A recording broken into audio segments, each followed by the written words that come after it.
sheerii godhadhaanis warri dhufe warruma keelloo miidiyaatti dhufe nan fakkaate namni sheerii godhe hin jiru. Warruma keelloo miidiyaattu Profeesarri maal haasa'uu dhufeedhanii dhageeffachuu dhufan na fakkaate gammaa namni sheerii godhan hin jiru. Isa kanaaf jecha bareeda dhageeffadha. Sheerii illee godhuu baattan dhageeffadha. Kanaaf ergaan kiyya jajjabaadha.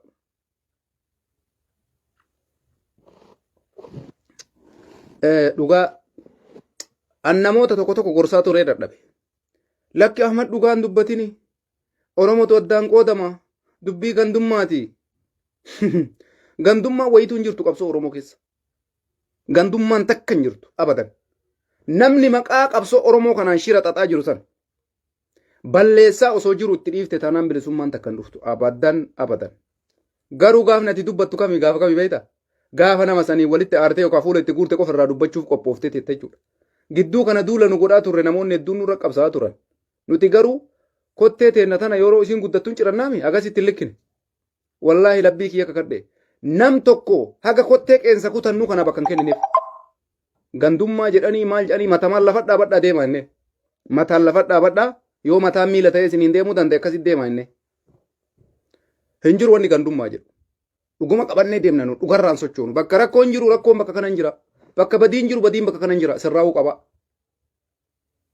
Jechaa dhufne. Har'a xiqqaa guddaan gabbayee zii jechaa jira. Sinii galaa garuu waa takkatti bichaa obboleessa kennaa artistii Muktaar Usmaan bara baraan jiraadhooti. Wallaalummaa isaatiin nu cinqee gowwaan gowwummaa isaatiin nu cinqee gowwittiin gowwummaa isiitiin nu cinqitee doofaan doofummaa isaatiin hudhee odoo inni nu qabaa jiru dhuftee itti malaasteeti. Akkasii bara gowwaan gowwummaa isaatiin nu qaba. Hundi isaa kallattii hundaan dhufeetuma dhiirri dhaabatee calawu itti godhe gaafa kana hundi isaa gayyaa'e warri kaleessa callisellee baga karaan isinii baname warra dubbachuu dadhabda. Isinillee asumaan isiniin jedha Profeesar Ahmad Culullee. Nuti kaleessallee jechaa turre tokkummaan Oromoo yoo dhugaa dubbanne diigamu hin jiru. Tokkummaan Oromoo yoo dhugaa dubbanne diigamu hin jiru. Tokkummaan Oromoo gaafa shiraan deemne diigama. Tokkummaan Oromoo gaafa osoo dhugaa agartuurra tarte diigama. Tokkummaan Oromoo kaleessa Jawaar Mohaammed dhugaa dubbatee isinii qabsaa'e waggaa 15 dabre. Bara 2010 irraa kaasee waan dalagu hunda sitti himee sii qabsaa'e Jawaar Mohaammed. Tokkummaan Oromoo diigame hin diigamne. Namuma silaa waggaa 100 biyya san bulchuu deemuyyuu aangoo irraa kaaftan jechuudha. Wayyaane. Har'a isin rakkoon keessan maali? Lakki akkasiin jeenee bolu. Yoo akkana jette Oromoo addaan gala. Tokkummaa Oromoottuu bada. Laala namni gariin uma isin jettan kanaa quban qabu. Waa'ee Oromootis quban qabu, waa'ee tokkummaa Oromootis quban qabu. Inni waan barbaadu wayiitu jira. Amma kelloo dogoggora ati dalayte si himasi. Kelloo miidiyaa. Mabruuq aleek yaa. Dogoggora keessiif hima. Jalqabuma dogoggorri kelloo miidiyaa maali beeytanii? Kelloo miidiyaan nama Jawaar irra duulsisuudhaaf pilaanii qaba ture. Nama Jawaarii duulsisuudhaaf qopheesse keessaa nama cimaa artistii Muktaar Usmaan kana qopheessan isaan akka isaaniititti. Garuu maali beeytanii? Gara ati hin beeyneen dhugaan sii galti garuu. Gara ati quban qabneen dhugaan sii galti. Dhugaan ilmoo waaqaati jedhan. Dhugaan ilmoo waaqaati jedhan. Isaan shira isaaniitiin Jawaar Oromoo keessaa baasuuf dalagaa jiranii har'a. Jawaariin jaalala Oromoon qabduuf keessaa baasuu dabar karoorri. Wanti artistii Muktaar Usmaan barbaadanii fidaniif waan biraatiif miti. Keelloo miidiyaan jechuudha. Tokko maaliif dubbiin isaa jalaa dogoggora inni dalagetti nama boodaafuu sirreeffachuu qaba. Akkaataa itti Jawaar irratti duultu yoo barbaaddan nama Jawaar irratti sii duulu sitti himaa. Waliin qabsaa turreemi. Abiyyi illee gaafa inni badii dalagu akkanuma dura dhaabannee xiinxala irra baanaa turre. Amma isin irratti xiinxalaan isinirra kennu kana danda'a fudhadha. Tokkoffaa keelloon miidiyaan Jawaar irratti nama duulsisuu barbaaddaa? Natti dawwale anatu sii ergaa maqaa namoota Jawaar irratti duulanii.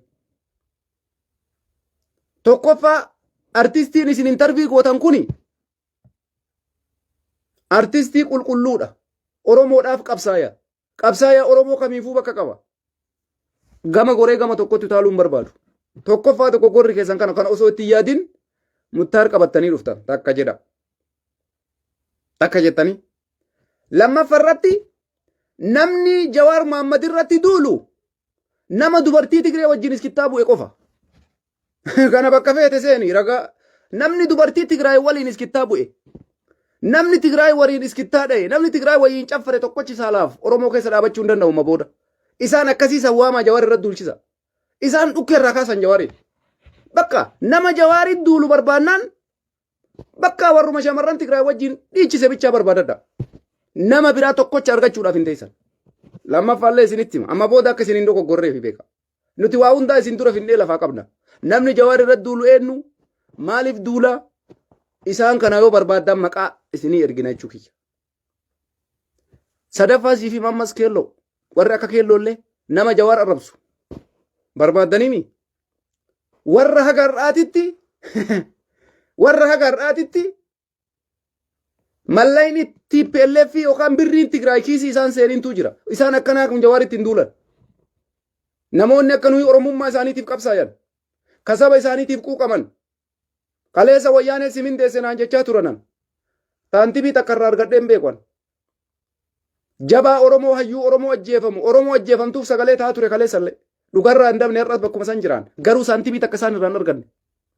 Warri kaleessa mindeeffamee mindaa saniif gatii dhabee birrii kafalu dhabe Jawaariif xilaata ta'e Oromoodhaafis xilaata ta'uu deeman gara fuulduraatitti. Oromoonis xilaatan taatan. Dhageeffadhaa. Wallaahi billaahi akka amma deemtan kanatti baatii shanbooda hafuura keessan namni lafaan kaasu jechi keessan jecha shintibeetii seenee nama shintibeetitti hammaama seeneen beeytuumi shintibeetii wayita seentan ufuma keetii waan sirraa bahu akka inni itti ajaa'uun beeytami. Dubbiin teessan baatii shanbooda akkasi. Namni maqaa keessan lafaa kaasu hin jiru. Jecha isin jettan namni isin dhaga'u hin jiru. Akka nama beekaa rafeessanii dubbiin teessan. Kana ammoo yeroon itti fidaa eeggadha. Guyyaan sun isinii dhufuudhaaf deema. Guyyaan maqama keessan namni dha'uun jibbisiisu dhufaa jira. Maqama keessan kaasanii maqama keessan irraa dubbachuun. Akka ajaa'ibaa kana gulufaa jira guyyaan sun farda yaabbatee leela. Farda daamaa yaabbatee la. Argite?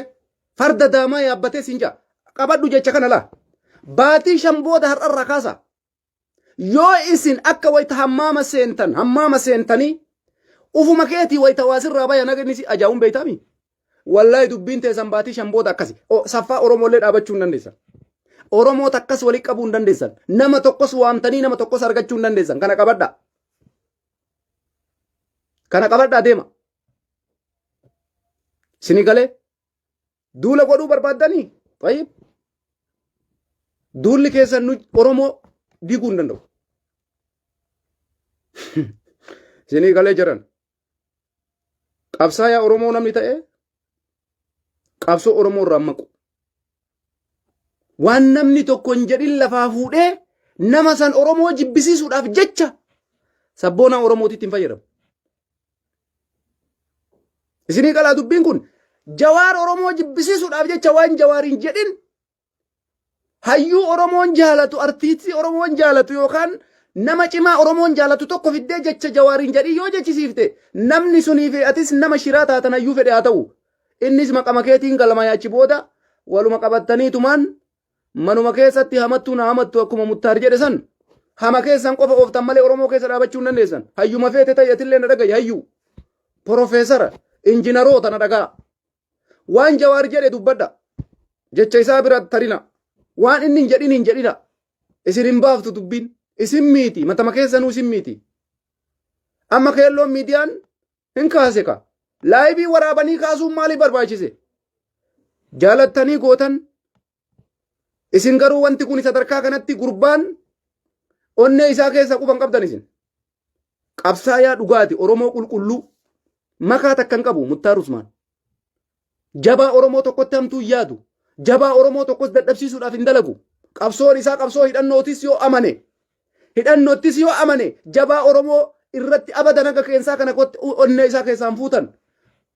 Qabsaayaa jechuun nama dhugaadhaan qabsaayaa jechuun nama akkanaa kana ani yoo qabsoo hidhannootitti amane Jawaar arrabsuun qabu bar. Yoo hidhannoo malee wanni Oromiyaa bilisoomsu hin jiru jedhee amane an dirqama Jawaariin Oromoo keessaa baasuudhaaf Jawaar irratti hojjechuun qabu. Si gala. Isii tana dogoggorri keessan. Lubbuu Oromoo keessaa onnee Oromoo keessaa Jawaar baafna jettanii onnee Oromoo keessaa baatanii karaa irratti hafuudhaaf teessan. Wallahi billahi taayyeen danda'a mootummaa Itoophiyaa qabatee Jawaarit duulee hin dandeenye. Hangaasaan Ibrahim mootummaa Itoophiyaa qabatee Jawaarit duulee hin dandeenye. Isinis hin dandeessan. Guyyaa tokko guyyaa akka taayyeef hangaasaatitti isin jibbaftan dhufaa jira. Guyyaan tokko guyyaan akka taayyee danda'aatii fi hangaasaa Ibrahimitti Oromoon akka funyaan akkana isinirraa qabatu dhufaa jira. Tanallee hin irraanfatina. Nuti onneen teenna isinirraa cufattee jirti bakka isin hin qabnu hin bantan onnee teenna dandeessanii hin bantan. Wallaahi hin bantan. Hin seentan amma booda onnee teenna keessa. Banus hin dandeessan. Onnee Oromummaa qofaa banna nuti. Qabsaayaa Oromoo qulqulluu qofaa banna nuti onnee keenna. Anarra marroo waan inni hin qabne shira irratti hin dalagu obboleessa kiyya nama affeere. Waan marroon hin jedhin marroo Oromoo jibbisiisuudhaaf fakkeenyaaf har'a ajajaa waraana adda bilisummaa Oromoo jalmarroodhaami. Jalmarroo Oromoo jibbisiisuudhaafan. Waan jalmarroon hin jedhin jedheetiniin uummata Oromoo jibbisiisuudhaaf propagaandaa irratti hin dalagu. Isin nama qabsaayaa jirtaniif isintu beeka. Nama bilisa baasuuf qabsoofsan isintu beeka. Garuu akkuma mammaayisi Oromoo jedhe shiraa fi ulfi hin mul'ata jedhan dhokatee achiin hin hafu. Dubartiin takka karaa kamiin waa ulfooytu tolatti haa ulfooytu karaa malee naa ulfooytu ulfa dhoysuu hin dandeessu. Haaluma ila gaduma baya laal gaduma baya sadhumaa irratti ta'ee ilma taa'aayyuu dhufeetu. Dubbiin teessanillee dubbii akkasiiti. Haga feetan har'a mana keessa gunguma shira feetan xaxa ol utaala gad utaala yoo dandeessan samiillee dhiita. Oomata akkam fiddan.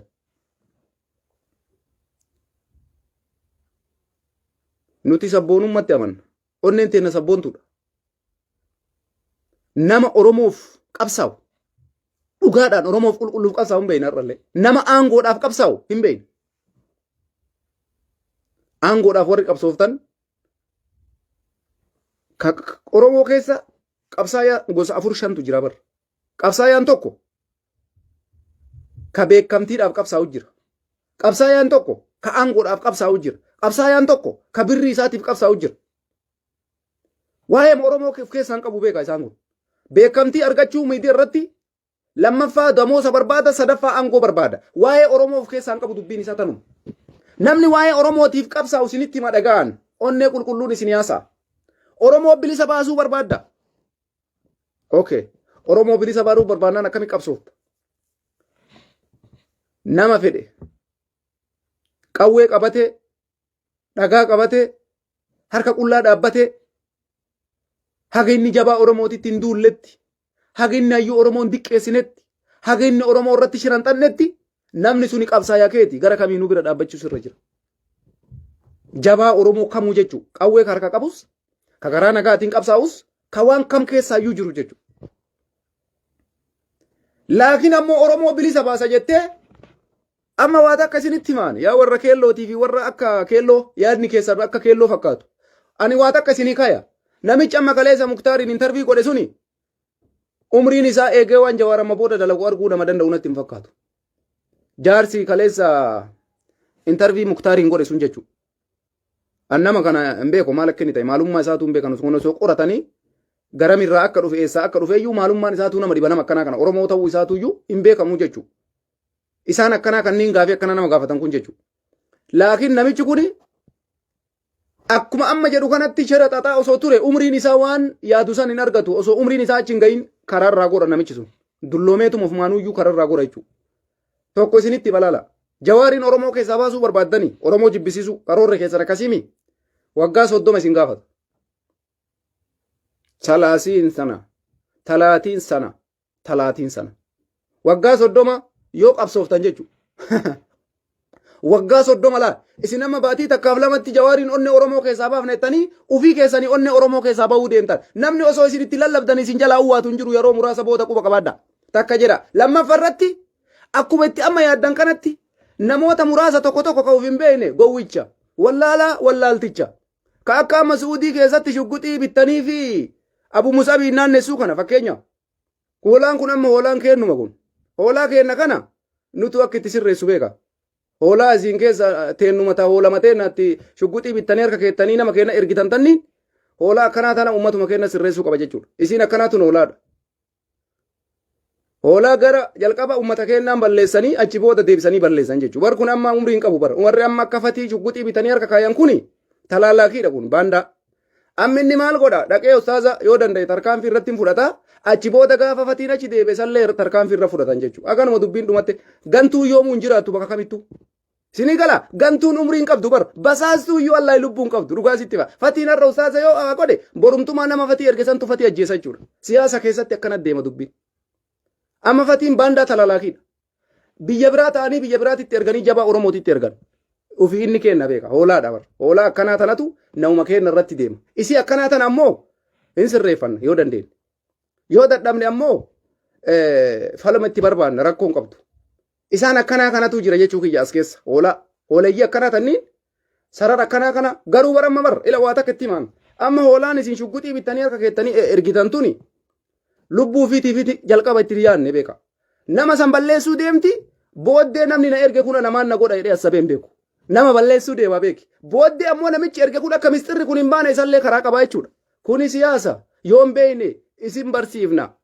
Wallaahi dhugaa sitti hima. Nam tokko ebaluun ajjeesi jedhee hogguu si ergu. Hogguu ati ajjeechaa san raawwattee geessite booddee wayitaati dhuftu gaafii takka osoo sin gaafanne isillee ajjeesee si awwaalee si biraa deema. Maaliif misxira kana awwaaluuf jecha jechuudha. Sigalee obboleessoo dubbii tana dhoysuudhaaf jecha ati hajaa teessi baate si geeffachiise gaafatte achi goota taatee dhuftu. Hoolaadhaati siin jedhaa hoolaan siluma jiraachuun qabdu karamaa si qabee si biraa lixaa jechuudha. Ati kana dubbiin ta'e basaastuun akkanuma gantuun akkanuma umriin isiin qabdu. Abbama feetes ajjeesi ati sinuma duuta. Eenyu si ajjeesa kama jalqaba si ergee akkati nama ajjeeftu si godhe santu si ajjeesa jechuudha. Siyaasallee itti yaada baradha. Gantuun ta'in yoo lammuu qabaatte goota ta'ii jiraadhu goota ta'ii du'i. Isa kana namni kamuu ergamaadhaan ergamummaa fudhattee namarraa kaatee nama ajjeesuu deemtu carraan keellee du'a. Kara kamittuu jiraachuu hin dandeessu jechuudha.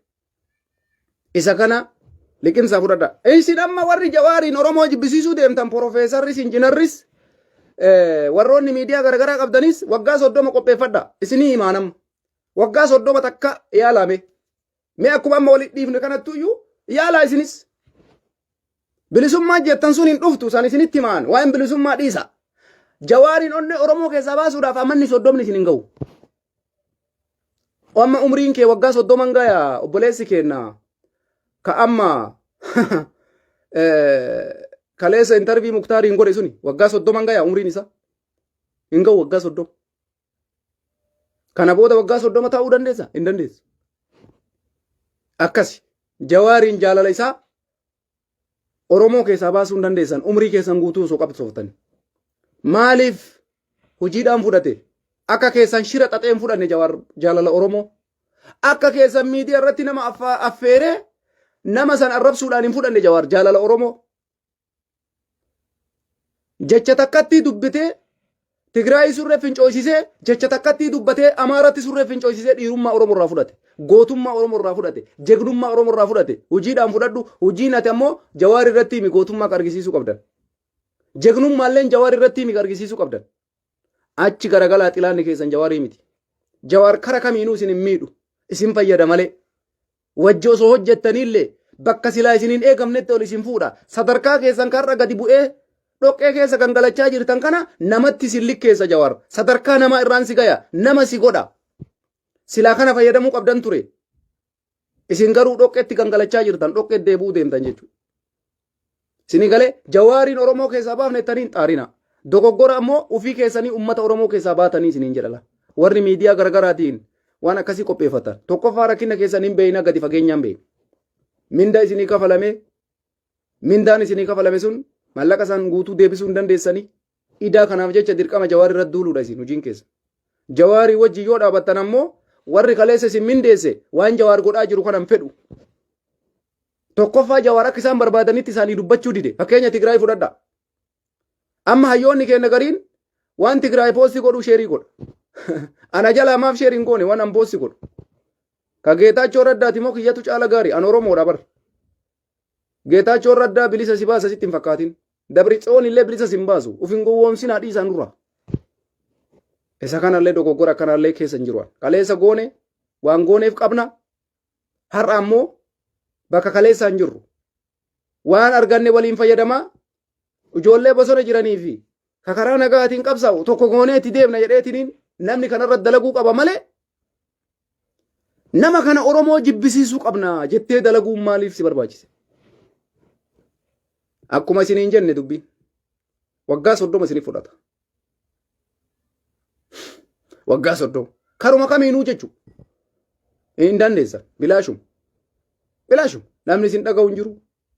Ol utaalii gad utaalii haga feete waamii abbaa feete waamii hin beeyna. Isaan sana amma dhageeffachuu dhiifne nu nama Jawaar irratti duuluun beeyna. Quba isaan hin qabnu. Laakiin nama Oromoon jaalatu fiddanii Jawaar arrabsiisuudhaaf hogguu isin yaaltan callisuu hin dandeenyu jechuudha. Ani Oromoo miti har'aan Tigreedha si biratti haa. Moo biltsiginnaadha akkamii?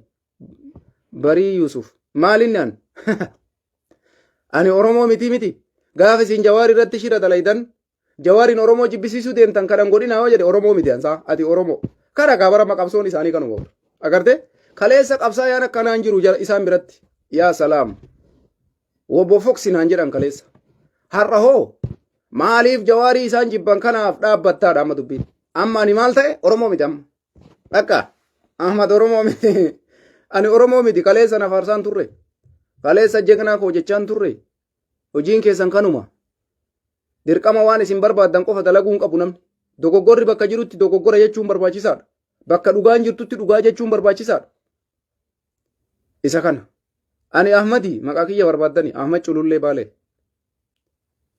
isinii galee warra seenaallee beeku warra mistiras beeku warra qabsoollee beeku warra qabsaayaa dhugaallee beeku warra shirarraa bilisaa kana hundaa of keessaa qabna nu isinii gala qabsoollee warra isin barsiise isinirraan baran warras shira nu barsiisuu hin dandeessan shira malee wanni isinirraa barachuu danda'an wanni biraan jiru amamee artistii kaleessa waamtan san shira dalaguuf waamtan waa'ee Oromoo dubbachuufi miti shira Jawaar irratti xaxuuf waamtan waa'ee Oromoo mara'achuufi miti shirri shiruma Oromoodhaaf jijjiirama fiduu hin danda'u Oromoodhaaf bilisummaa fiduu hin danda'u shirri shiruma siin jala ilaa zalaalam akkanumatti ta'a malee Oromoon akka amma isin shiraan deemtan kana bilisummaan dhufu hin jiru isinis ammoo akka amma gootan kanatti bakka barbaadan argachuu hin dandeessan tokkoffaa Oromoo irraallee beekamtiin argattan lammaffaa mallaqa Oromoo irraa barbaadan sanis akka barbaadanitti argattan sadaffaa beekumsa argachuu qabna jaalala uummata Oromoo waraana jettan sanis guutuu dhabdanii bilaashuma taatanii haftan jechuudha. Namnummaan maqaa keessan kaasuu hin jiru yeroo dhiyootti kuni waan isinirraa hafuu miti. Kanaaf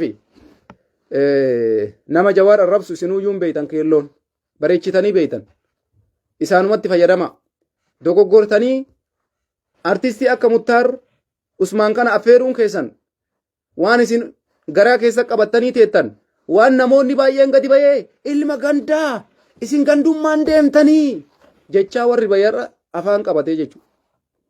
Gandummaa takka of keessaa hin qabnu waan gandummaa jedhamuyyuu hin beeynu dhugaa rabbi isinitti himaan waanuma gandummaa jedhamu takka hin himannu hin beeynullee garuu wama mara balleessinee gandummaa homa feeten dalaydanii gandummaa amma kakaleessallee gandummaaf dubbachaa jirraare. Artistii Muttaar Usmaan haasaa isin kaleessa keelloo irratti haasofsiitan sunillee haasaa gandummaati. Gaafii akkasii gaafachuun maali barbaachise? Waa'ee Oromoo tokkummaa Oromoo irratti hin dubbattanii? Oromoo akkamitti tokko goonaa irratti hin dubbattanii? Isa kana dhugaan jirtu. Kanaaf jarana soba har'allee taanaan nama soba dalagu bakka mafedhe haa ta'u abba mafedhe haa ta'u dura dhaaban. Kanaaf waa hundaa maqaa gandaan fayyadamina. Ganda kuni kan qabu waan bu'aa takka hin qabu. Sinii gala isiin jirtu tanuma. Kanaaf keelloon dogoggora akkanaatti hin deebin amma achi. Hin beeyta dhugaa sitti himaan hin shawwadamin. Ta harkaa qabdu ta lafaa fuudhatti ta harkaa qabdu buustee bara amma keelloon miidiyaan dhugaa sitti himaan. Ta biraa waan jabduu wayii arganna osoo jettan ta harkaa qabdanuu isin harkaa buute amma irra miidiyaan keessan jibbame isiniin waan isin godhaa jirtan Oromoon hubate akka isin dhugumatti waan Oromoo quban qabne Oromoon hubate akka hojiin keessan hojii shiraa ta'e Oromoon hubate isin ta lafaa fuudhuu deemtan gudditti jaalala akka Oromoon Jawaarii kennee kana fuudhuu osoma hidhattan tammaan harkaa isin harka jirtu isin harkaa lafa buute jechuudha. Harkaa isin harkaa lafa buute amma deeffachuu hin dandeessan waan kana. Hundummaan isaaniitu ganaa lafa bu'an. Quba qabaadha har'a keelloodhaami kumaatama jira akka keelloo. Dhugaa isinitti himaan. Ka wayyaaneen diriirfattee mallaqa keessa gadi dhiifte. Hundi isaaniitu ganaa takka takkaan maal akka isaan dalagan shira isaanii calalamee badebba. Lafa jira kun dhugaan jirtu kanuma. Waan biriif Jawaar hin jibbinees. Waan biriif Jawaar hin jibbine. Jawaar caalaa Oromoodhaa qabsaa'uu hin dandeessa nama boodallee. Kaleessallee hin qabsoofne har'a boodas hin qabsooftan. Dhugaa isinitti himaan jala sarare. Kaleessas hin qabsoofne har'as hin qabsooftan. Hojiin keessan akkasuma kunu nama jabaa wayii barbaaddanii nama jabaa sanirraan Oromoon hayyuun kun akkana jedheettanii tooftaa saniin tokkummaa Oromoo jidduutti dhiibbaa gochuu nama gaarii wayii barbaaddanii weellisaa haa ta'u profeesara wayii haa ta'u isa fiddanii isaan uummata Oromoo xaqqa'uu. Hojiin keessan kanuma ture kaleessallee. Har'as ka dalagamaa jiru kanuma. Ka kaleessa galgala gootanis kanuma. Garuu obboleessi keenya Muttaar Usmaan onnee isaa keessatti qabsoon akkasitti dhaabbattee akka Haacaaluu Hundeessaa kutataa jechuudha. Ka waan takka keessa hin galle ka bixii hin beekne ka achi qabaas na qabaa hin beekne waa'ee Oromoo irraa kan dabne ka birriidhaan hin bitamne ka damoosaan hin deemne ka nama tokkummaa Oromootitti amanu hundaadhaaf ijjannoodhaan dhaabatee socho'u jechuudha.